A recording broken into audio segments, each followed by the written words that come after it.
দাঁড়িয়ে রয়েছি বরানগরের সিথির মোড়ে, যেখানে বরানগরে উপনির্বাচন কেন্দ্রের প্রার্থী হলেন তারকা সায়ন্তিকা ব্যানার্জি। তার সমর্থনে কিন্তু কিছুক্ষণ আগে মুখ্যমন্ত্রী মমতা বন্দ্যোপাধ্যায় পথযাত্রা শেষ করলেন।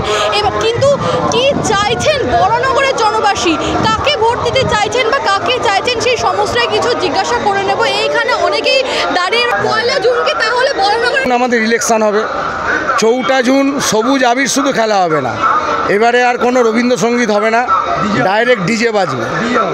আগে রবীন্দ্রসঙ্গীত অনেক বেজেছে, এই রবীন্দ্রসঙ্গীত আমাদের নেত্রী বাজিয়ে অনেক তাদেরকে শান্ত করার চেষ্টা করেছে, কিন্তু তারা শান্ত হচ্ছে না।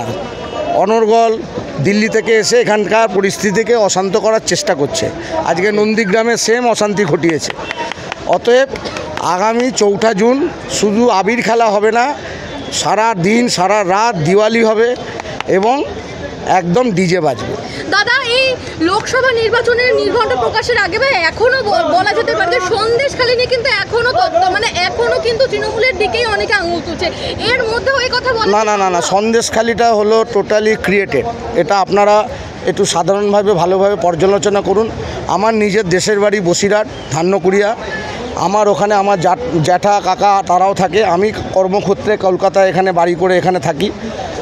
আমি ওখানে খোঁজ নিয়েছি, ওখানকার মানুষ ওখান থেকে ডাইরেক্ট বলছে ওখানে রেখাপাত্র শুধুমাত্র সন্দেশখালী ওই একটা অঞ্চল, একটা ছোট অঞ্চল, একটা পঞ্চায়েত যেমন ওয়ার্ড থাকে, যেমন একটা ওয়ার্ড হয়, সেই পার্টিকুলার একটা ওয়ার্ডের মধ্যে এরা সন্ত্রাস করে এটাকে ক্রিয়েটেড করে রেখেছে। বাকি পুরো বসিরহাট লোকসভা কেন্দ্রে আপনি 4 তারিখের দুপুর 3টের পর ফল যখন ঘোষণা হবে সারা বাংলার মানুষ দেখতে পাবে সন্দেশখালী আসলে কোনো ইস্যুই নয়। সন্দেশখালীটা বিজেপি তৈরি করা একটা গিমিক, পরিষ্কার গিমিক। এটা সাধারণ মানুষ জানে, যারা জানে তারা জানে। সন্দেশখালী পশ্চিমবাংলার রাজনীতিতে বা দিল্লির এই ভোটের রাজনীতিতে কোনো এফেক্ট তৃণমূল কংগ্রেসকে ফেলবে না। দাদা, বরানগরে কিন্তু একদম স্ট্রং অপোজিশন পার্টি রয়েছে, সেটা হচ্ছে বিজেপি, এবং সেখান থেকে সজল ঘোষ দাঁড়িয়েছে। তাকে কি টেক্কা দিতে পারবে? ফুক মারলে উড়ে যাবে, সজল ঘোষ ফুক মারলে উড়ে যাবে টিএমসির কাছে। সজল ঘোষ তো বাচ্চা আছে বরানগরে। সজল ঘোষ আমার স্ট্রিট সিটি কলেজে একটা সময় ছাত্র রাজনীতি করতেন। ওনার সম্বন্ধে আমি অনেক কিছু জানি, ঠিক আছে। আমিও একসময় সিটি কলেজের স্টুডেন্ট ছিলাম, ঠিক আছে। কি জানেন ওনার সম্পর্কে? উনি ছাত্র রাজনীতি করতেন, লড়াকু ছাত্র নেতা ছিলেন, কংগ্রেসি আমলে ছিলেন, সৌমেন মিত্রর সময় ছিলেন।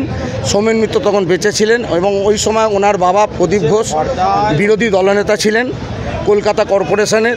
সেই সূত্রে একটা পাওয়ারফুল রাজনীতি উনি করতেন এবং যেহেতু সৌমেন মিত্র বেঁচে ছিলেন, সৌমেন মিত্রের ছত্রছায়া ছিলেন, সেই জন্য। কিন্তু আজকে যদি সৌমেন মিত্র বেঁচে থাকতেন, উনিও মানে কি দুঃখ পেতেন ওই সজল ঘোষ বা তাপস রায় সম্বন্ধে, সে উনিই জানতেন, আর কেউ জানতেন না। অতএব এটা আমার স্ট্রিট নয়, এটা বরানগর। বরানগরের মাটি যে চেনে না, সে এখনও অনেক কিছুই চেনে না, বাংলার রাজনীতি চেনে না। বরানগরে একটা সময় জ্যোতিবাবু জিতেছিলেন, আবার এখান থেকে জ্যোতিবাবুকেও বিদায় নিতে হয়েছিল। এটা হচ্ছে বরানগরের মাটি। দাদা, এর আগেও কিন্তু কথা হয়েছিল যে যখন তারকা প্রার্থীরা প্রার্থী হয়ে দাঁড়ায়, তখন কিন্তু তারা সেই দায়িত্ব পালন করতে পারে না, রাজনৈতিকভাবে তারা কিন্তু সফল নয়। কিন্তু সেই জায়গায় দাঁড়িয়ে আপনারা এত বিতর্কিত মন্তব্যের পরেও সায়ন্তিকাকে সাপোর্ট করছেন।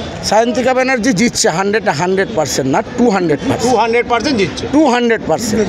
সজল ঘোষ এখানে 3rd হয়ে যাবে, তাও আপনাকে বলে দেব। উনি যদি জেতে তাহলে বরানগরের কি উন্নয়ন হবে? নিশ্চয়ই উন্নতি করবেন।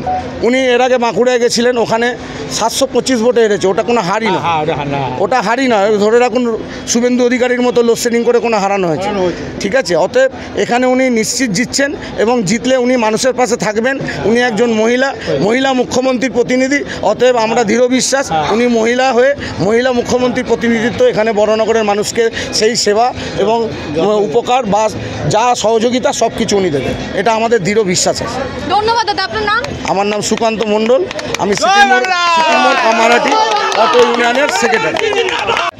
বরানগরে তৃণমূল প্রার্থী উপনির্বাচন কেন্দ্রে তৃণমূল প্রার্থী হচ্ছে সায়ন্তিকা ব্যানার্জি। কতটা আশাবাদী যে তিনি জিতবেন? আশাবাদী মানে এটা আশাবাদী বড়টাই তো ভুল। আমরা জিতে গেছি।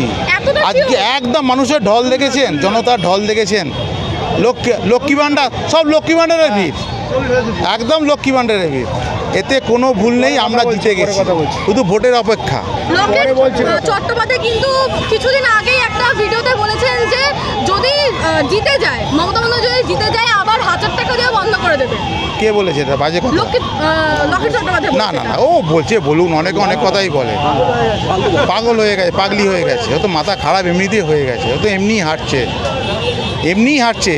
ভোটের দিন ওর ভোটের দিন মুডটা দেখেননি? ভোটের দিন কি অবস্থা, আমাদের প্রার্থী যাচ্ছে, যার কাছে মুখে হাসি নিয়ে যাচ্ছে, এটা তো দেখতে হবে। আচ্ছা দাদা, একটা কথা জিজ্ঞাসা করবো যে অনেকেই আছেন যারা মনে করছেন যে তারকা প্রার্থী যদি হয় তাহলে তারা কিন্তু রাজনৈতিকভাবে সেভাবে কাজ করতে পারে না। সম্পূর্ণ ভুল কথা, সম্পূর্ণ ভুল কথা। ও পেশাগতভাবে করছে, কিন্তু মনটা কিন্তু এই দিকে নেশা, এটা শান্তিকার নেশা।